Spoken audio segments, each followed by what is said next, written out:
Work has started on developing a new forest policy for Dominica to replace the current 60-year-old policy which dates back to 1949. The new policy will significantly improve on what presently exists and will address new and emerging trends relative to sustainable managing of the forestry sector as a whole. Director of the Forestry, Micklington Burton, says a vibrant and well-managed forest resource base is fundamental to the sustainability of Dominica's nature island image, the local tourism industry, and the important handicraft sector and our water resources. The fact is that we're still in Dominica, we're trying to get the new forest policy going, since the present policy dates back to about well over 60 years in 1949, and basically what we really want to, as you know, Dominica's forests and our whole management of our forest resources has been among the best in the Caribbean, and this has been, of course, accomplished by the work of a number of dedicated forestry officers over the years. However, we believe that it's time to actually look at our new forest policy for Dominica and see as much as possible how we can actually particularly get the public participation particularly in getting the communities involved in our whole management of the forest resources. So part of that whole process will include two public consultations. We have contracted the Caribbean Natural Resources Institute, who is actually carrying out the work, doing a smaller consultancy for us in helping to develop our new forest policy. Director of the Forestry, Micklington Burton, the initiative is being sponsored by the Government of Dominica and the SFA Framework 2010. Former Cassibus Member of Parliament Laureen Bannis Roberts, who left active politics last December, will soon be appointed liaison officer for diaspora affairs. According to a Sun newspaper article, Colin McIntyre, the minister responsible for the diaspora, confirmed to the Sun that Bannis Roberts is now based in the USVI. The former culture minister's new place of abode means she will be among the very people she invited back to the land of their birth in 2008. Her duties are said to be many, ranging from assisting Charles Maynard, one of the government's consultants, in compiling a registry of Dominicans living overseas. In other news, President of the National Youth Council of Dominica, Delroy Williams, says he is concerned about what seems to be a growing trend of violence among young people. Williams was speaking on the heels of a recent incident over the weekend that left one young man dead. Williams tells Kairi News that young people should seek other avenues to settle their conflicts. Well, my plea to young people is that they should seek other avenues to express themselves and stop resorting to violent acts, especially acts with weapons such as guns and knives, and that can only lead to the destruction of our Dominican society. I think it's time that we practice a lot more resolve in our actions and seek to develop patience and tolerance among ourselves. We have become a lot more violent society, and I think that reflects a lot of the influences that we have, especially influenced by the television and by the internet. We must look to society to guide the young people, especially Dominicans who have the responsibility to portray corrective behavior and have the responsibility to assist young people with the development. It's more than just one family or two families who are affected when a young person's life is lost. It affects the entire community and the nation. I think it's about time that we try our best to instill that sort of understanding among our young people and give them the tools necessary for them to increase their level of tolerance and their level of patience towards their fellow brothers and sisters. President of the National Youth Council of Dominica, Delroy Williams. In other news, founding member of Kariwa, Miss Vivian Seeley, is calling for the intervention of the wives of ministers of government into the movement of Kariwa. The Barbadian-born individual says that inclusion would make it more worthwhile. I think that if we got more ministers' wives interested in the movement, that it would do us a lot of good.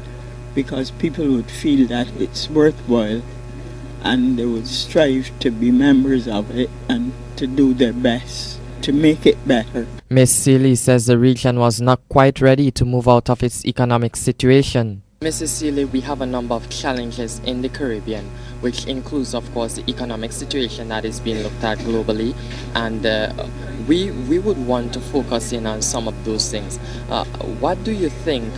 Is the region ready to move forward from this economic crisis and come down to, where development is far advanced?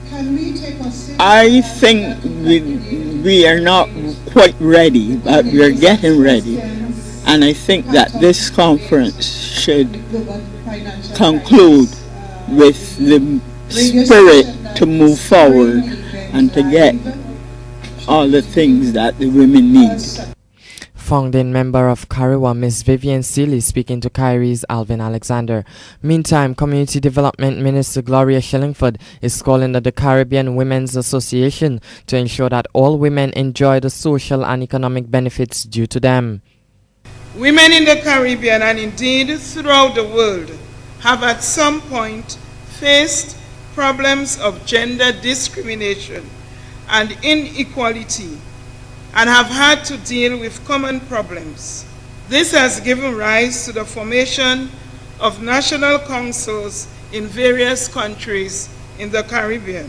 These common problems and the struggle to overcome them is what has united women throughout the region, if not the world, and I dare say made way for the formation of this valuable regional organization, Kariwa.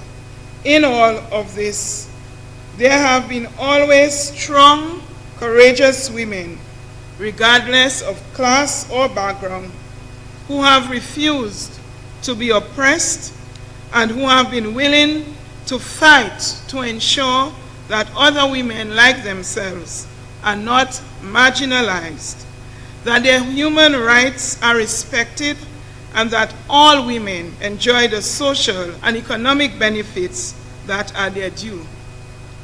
These efforts have not always been visible, so perhaps this is one area which Kariwa can address. Nonetheless, the contributions of many such women have served as a legacy on which succeeding generations can build and have in fact built. Community Development Minister Gloria Shillingford. Preparations are well advanced for the official opening of a new state-of-the-art primary school in the village of Saint-Sauveur on Wednesday. Government Press Secretary Sean Douglas says Wednesday's event is expected to include a number of top-level officials. He says the new school is one of the most modern of its kind in Dominica. The Prime Minister of Dominica, Honorable Roosevelt Skerrit, the Minister for Education and Human Resource Development, Honorable Peter St. Jean, Parliamentary Secretary in the Ministry of Public Works, Energy and Port, Member of Parliament for Castle Bruce, Honorable Johnson Drago, as well as senior officials from the Ministry of Education, are among guests expected to be present at the official opening on Wednesday from 3 p.m. The new Saint-Sauveur Primary School is set to house about 150 children, and it is easily one of the most modern of its kind in Dominica, and boasts the following: 7 classrooms, a principal's office and reception area, 1 library and a computer room, a laboratory and art room.